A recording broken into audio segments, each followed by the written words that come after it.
The Starry Night, one of the most recognized paintings in the world, was actually a study of night.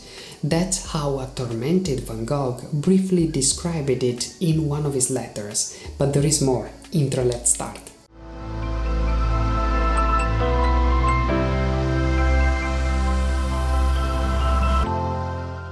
Hi everyone and welcome back to Exploring Art. This is Alessandro.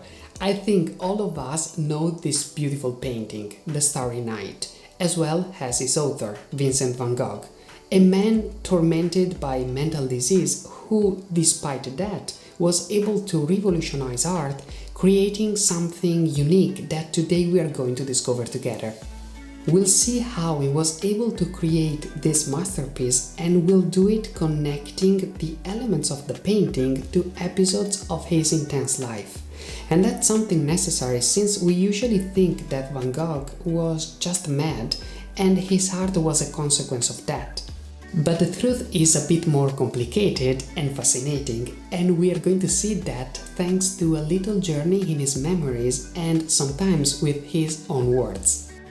Starting with the fact that the curving, swirling lines of the painting are a consequence of one of Van Gogh's experiments on finding a new style, a unique way of painting and prove his skills, and the scene probably represents a combination of memories and views he had from the window of the asylum where he got hospitalized.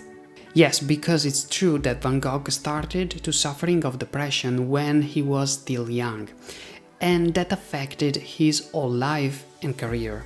But the hospitalization happened after the end of his short-lived collaboration with the painter Paul Gauguin in Arles in 1888, and a breakdown during which he mutilated part of his own ear. Van Gogh was ultimately hospitalized at Saint-Paul-de-Mausole, an asylum and clinic for the mentally ill near the village of Saint-Remy in France, where he was encouraged to paint. Actually, Van Gogh was allowed to occupy not only a second-story bedroom, but also a ground-floor room for use as a painting studio. This is an important element in our story to understand this painting. During his hospitalization, Van Gogh was still very prolific. He was often rationally experimenting, reporting to his brother Theo the progresses on his paintings and even sending some of them to him. Of course, the two loved each other. Theo in particular took care even economically of the poor Vincent. However, Theo was manager of a Parisian art gallery and a gifted connoisseur of contemporary art. But even him was struggling to sell his brother's works of art. And it's thanks to the letters they were writing to each other that we know the background of this great work of art. Van Gogh had the subject of a blue night sky dotted with yellow stars in mind for many months before he painted The Starry Night in late June or early July of 1889. Precisely since spring 1888, so more than a year. However, painting at night was a challenge, and it's Vincent in a letter to a friend to explain why. A starry sky, for example, well, it's a thing that I'd like to try to do. But how to arrive at that unless I decide to work at home and from the imagination? Van Gogh, in fact, was not used to invent scenes from his imagination, and when he painted the first example of the full night sky in Starry Night over the Rhone, the work was completed outdoors with the help of gas lamp light.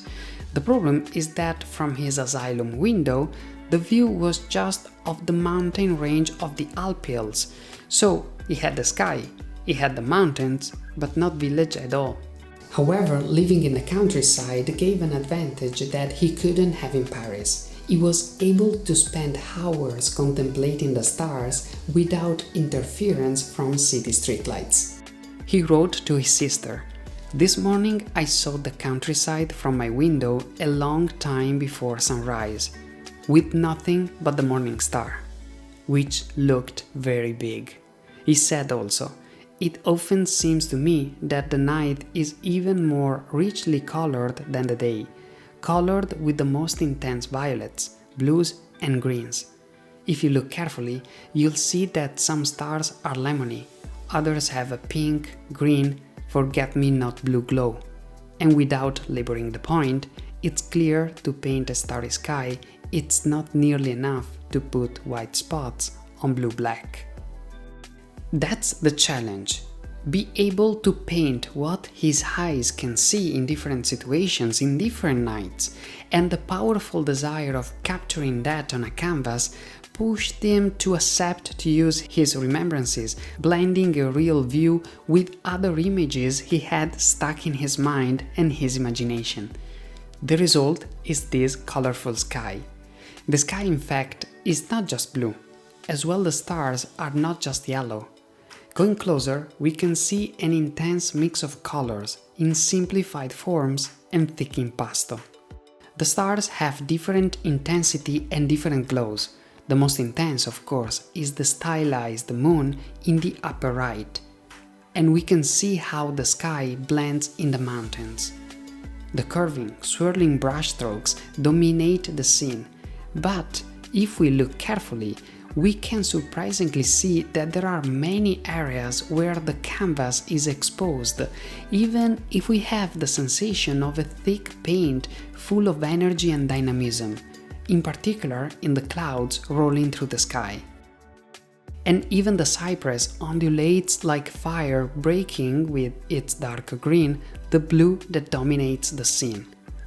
Cypress that in many countries symbolizes death, reason why we can often find it in cemeteries, and it seems that here it represents the death of the day and the connection between the tall sky with the earth where there is the village that is ending its day.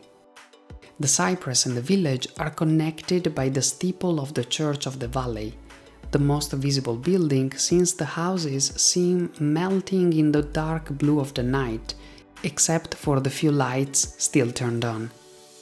Village that is the only static element in the scene. It's quiet, and we don't perceive the energy and movement of the natural elements around it. But of course, is the sky the real protagonist, taking almost 3/4 of the entire canvas. That starry night that was tormenting so much Van Gogh.